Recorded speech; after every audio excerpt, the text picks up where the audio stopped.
Hello and welcome to Loving Me, Myself, and Life with me, Joni Misiak. I am so excited for you to be here today as we deep dive into a topic that resonates with so many people, and that is managing difficult feelings. I personally have had to deal with this a lot lately. If you've been following along, you know that, I've been dealing with candida overgrowth, and one of the biggest things, okay, there's a lot of symptoms. Anyways, but a big thing is irritabilityness and moodiness, and my PMSing is off the charts at times.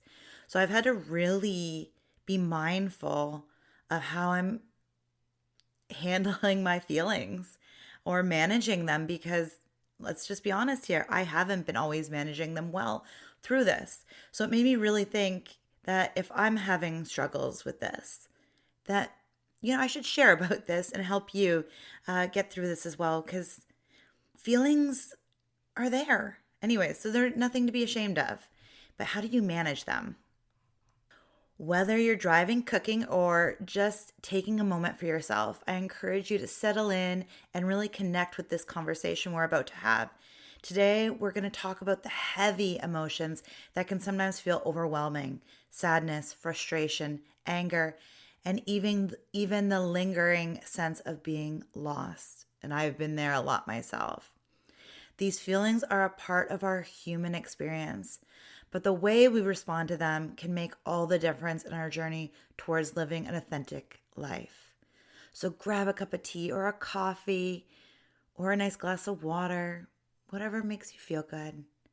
Take a deep breath and let's explore how we can better manage those feelings together, because you don't have to do this alone.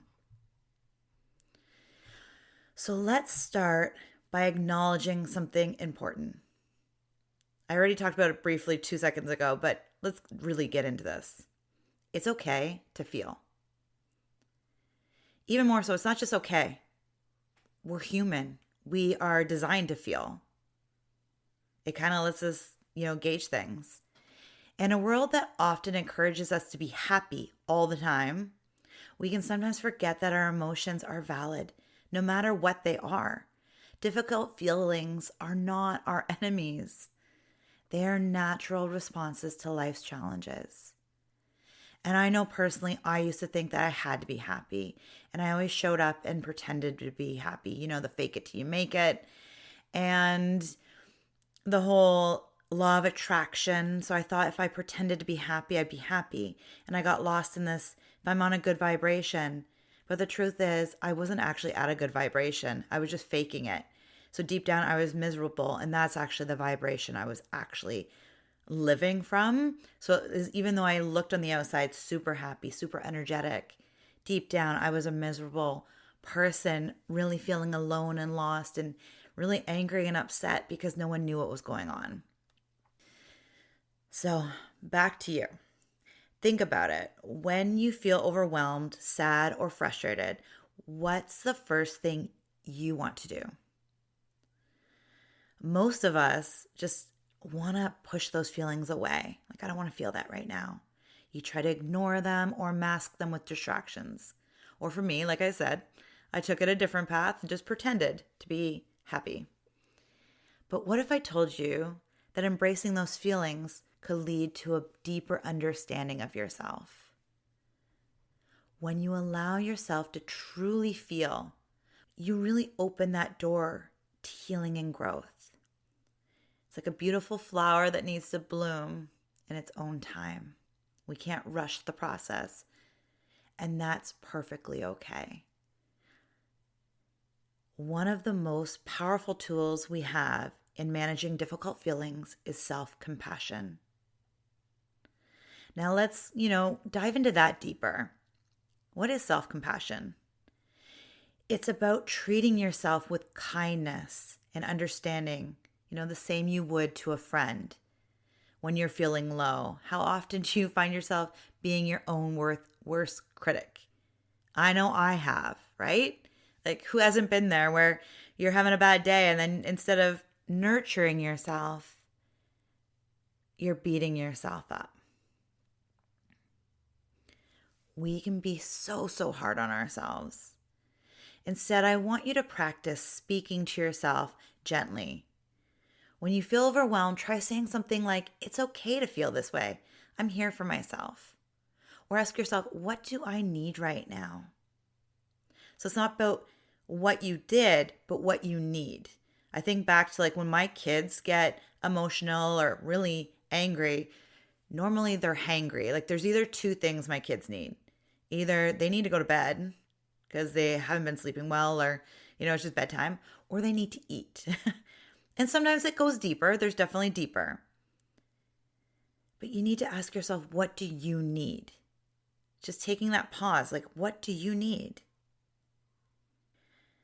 Let's take a moment now. Actually, I've never really done this before. I'm trying to do a few different things with my podcast episodes to kind of bring in different waves. I've been doing this for a while now. So I want to do something where I'd actively be doing something as a coach with you.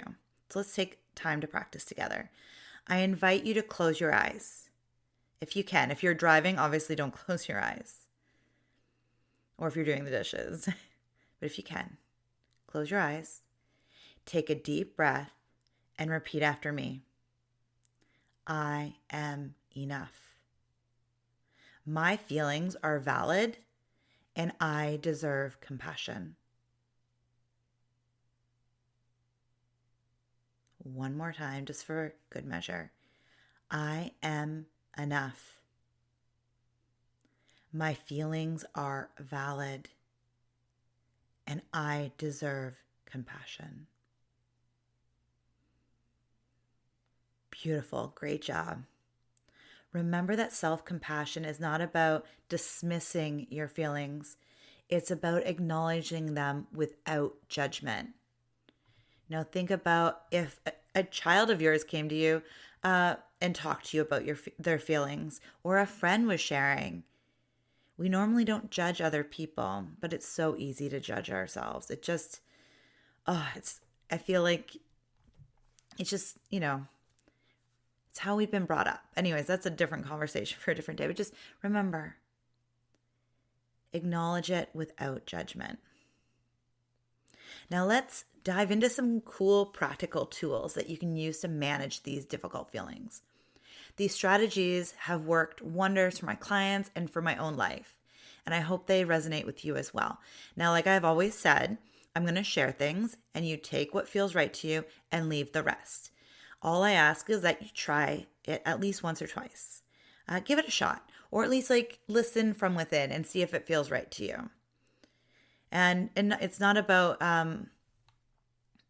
listen to your gut, your heart, not your mind, where it's always telling you to self-sabotage. Well, okay, not always, but I know my own head has told me to self-sabotage lots of times.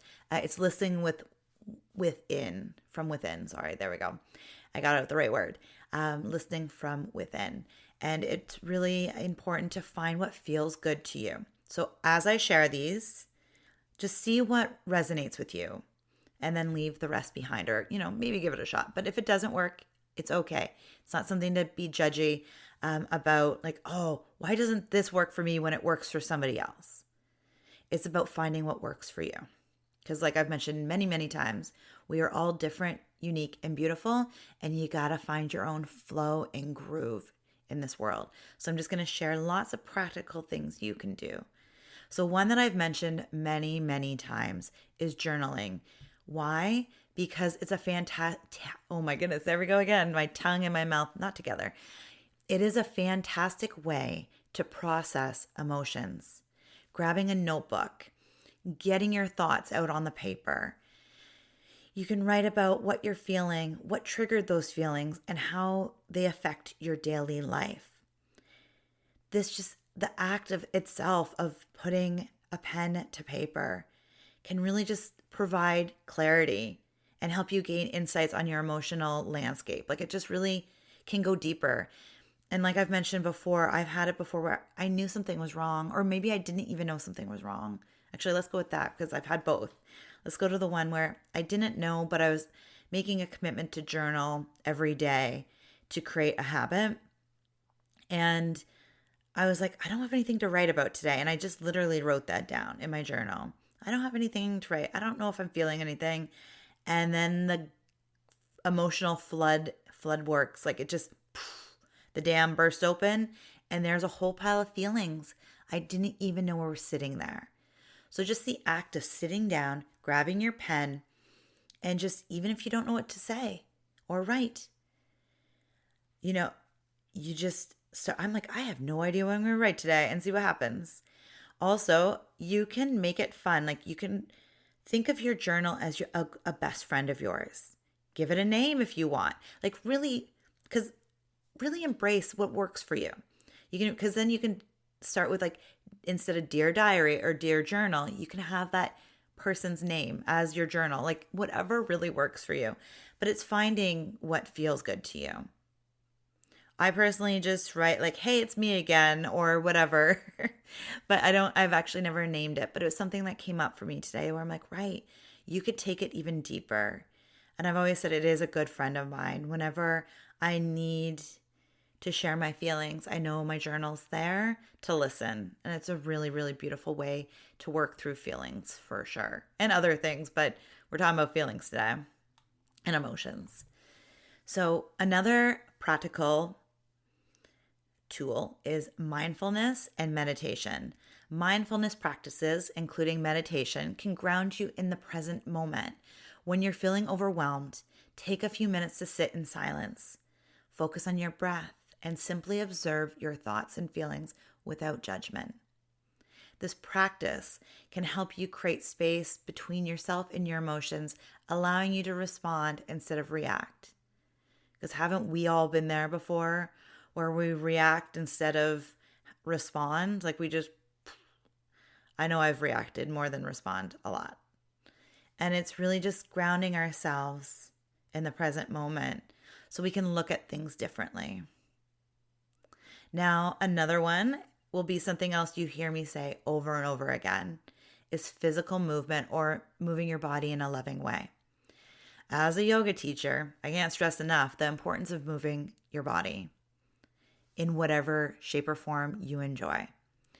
So whether it's yoga, dancing, or simply going for a walk, physical activity helps release pent-up emotions. When you move your body, you release endorphins that can elevate your mood and decrease stress. And don't we all need to decrease stress? I know I do. So I try my very best to commit to my yoga practice. Now, I have practiced, I have a hard time, my mouth does not always like to say this, so bear with me. I practice Ashtanga yoga, and really it's a dedication. The idea is to do your yoga practice for 6 days a week. Now, at one point I felt like, I had to be rigid with it. And over time, I decided that I need to do what works for me. As long as I'm showing up on my mat, it's better than not showing up on my mat. So it's really about just movement. And so if I don't have energy one day, maybe I do a lot less. And it's finding that balance and what works for you that day. But like I said, even a simple walk outside can help and make, a huge difference in your life. So another really important thing is connecting with your support system. So don't ever underestimate the power of talking it out. It is super, super important to talk things out. Reaching out to friends, family, or a coach, someone you trust, and that's super important, somebody you trust, who can offer a listening ear. Sharing your feelings can literally lighten your load and remind you that you aren't alone. And one of the things I do is I actually go walking with a friend. So it's walking and with a friend. So a lot of the time we walk and it's through the forest, and we're just like, whatever happens in the forest stays in the forest. Like we might be venting, or maybe we're not venting that day. Maybe we're just catching up and things. But if we have personal things going on, we share them with each other. We leave those in the forest and then let it go. And it's such a beautiful thing to just kind of leave the frustrations or anything that's going on in our lives in the forest. And it's this really beautiful tool. So I really recommend if you have a walking buddy, you can do that as well. I really love the forest because Now, I'm sure some people might have heard snippets of our conversation here and there. I do talk kind of loud. The thing is, a lot of the time we're not running into many people because it's a big area and things like that. So if you are walking in the streets, it can be a little harder to focus if you know other people might overhear you talking as well. But depending on where you are, it's a really, really beautiful way to vent and let things out. But then again, like, you can just be like hanging out over a cup of coffee or tea with a friend, or whatever feels good to you. But talking it out is really, really important. And if you don't have that, then the second best thing is writing it in your journal. But talking it out loud to a friend, and again, somebody you trust. Because I know I have a lot of people in my life I could talk to, but it's not going to be met with the type of support I need. So it's really important to pick the right people to talk to. Because there's supportive people, and then there's people that aren't so supportive. So just keep that in mind. You want to make sure you have the right people in your support system. And last but not least, I think it's last but not least. Yeah. Last but not least is creative expression. Engaging in creative activities like painting, writing, or playing music can be therapeutic outlet for difficult feelings. Even drawing or coloring, mandalas. Yeah, I was like, where's the word? Mandalas is a really beautiful way. Like, even doing colored sand, and making mandalas are really beautiful. But anything that really kind of just zens, like a Zen garden even. Allow yourself to express what's going on with you through ways that feel authentic to you. So it's really, or just like a way to just kind of zen out. Like coloring, that's why these adult coloring books are so popular, because you can just you're just focusing on the coloring and the patterns, and it's becoming more of a zen. You're bringing yourself to that moment and just focusing on that. But again, it's doing something that's creative for you. I love coloring, but it's not something that makes me chill. Like, I rather paint or write. So it's just finding what creative source you love. A lot of people like knitting. It's whatever feels good to you. So remember that, what feels good to you, because what other people are doing creativity wise might not be up for you. Like, I get super stressed knitting. My grandma has tried to teach me a few times. And when she visited here, she taught my oldest, or at least tried. They're kind of okay at it. But maybe we didn't get the knitting gene. But it's doing something that feels good to you. If it's stressing you out, maybe not your jam. Like, just keep that in mind. And it can be baking, or, I know my husband loves cooking. Like, he feels very zen doing that. So it's whatever feels good for you, but creative expressions. And so keep that in mind. So I'm just going to go over the five things I shared about real quick, and then just kind of wrap this all up. And so the 5 practical things, in case I talked too fast or you might have missed something, is the first one's journaling, then mindfulness and meditation. 3rd, physical activity, moving your body in a loving way. 4, connect with your support system. And 5, a creative outlet. So hopefully that has helped you. I know personally, I've had to deal with a lot of, I don't want to say crazy emotions, but really intense. Yeah, that's a good word. Intense emotions. Because I'm just, I get triggered more and things like that. So it's really important for me right now, I know, I'm really trying to find ways to ground myself so I'm not snapping at people, because it's not fun when we have these emotions and they just come out of us in weird, wacky ways, or are directed at the wrong people or people in general. And so I even find relaxing, like taking care of you. So making sure your needs are met. And for me, I've been really embracing tea again. I used to love drinking tea all the time, and I have here and there, but I've really been embracing herbal teas and just finding lots of different flavors. and things like that. Because for a while there, I wasn't loving the flavors I had. So I'm really just trying to find new creative ways to drink tea.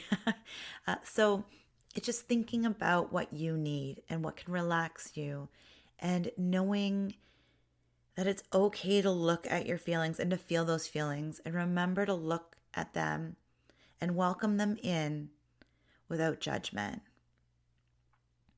As we wrap up today's episode, I want to encourage you to embrace your feelings, okay? I know that might sound scary. So no matter how challenging they are, remember not to bury your feelings, because you're beautiful and you're a human and you deserve love and understanding. So it's about feeling deeply and being okay with that. And our feelings are there to tell us what we need or where we need to heal. So they're not supposed to be this scary thing. So I have decided that I'm going to give you a challenge this week. Choose one of these tools we discussed today and incorporate it into your daily routine. Whether it's journaling, practicing mindfulness, or reaching out to a friend, take that step towards nurturing your emotional well-being. And if you found value in today's episode, I encourage you to share it with friends. Don't keep this episode a secret or this podcast. You never know who might benefit from this conversation. So let's spread the love and support so we can support one another on this journey of self-discovery and self-love. Thank you so, so much for being here. I am so grateful for you. You are amazing. Have a beautiful, beautiful day. Bye for now.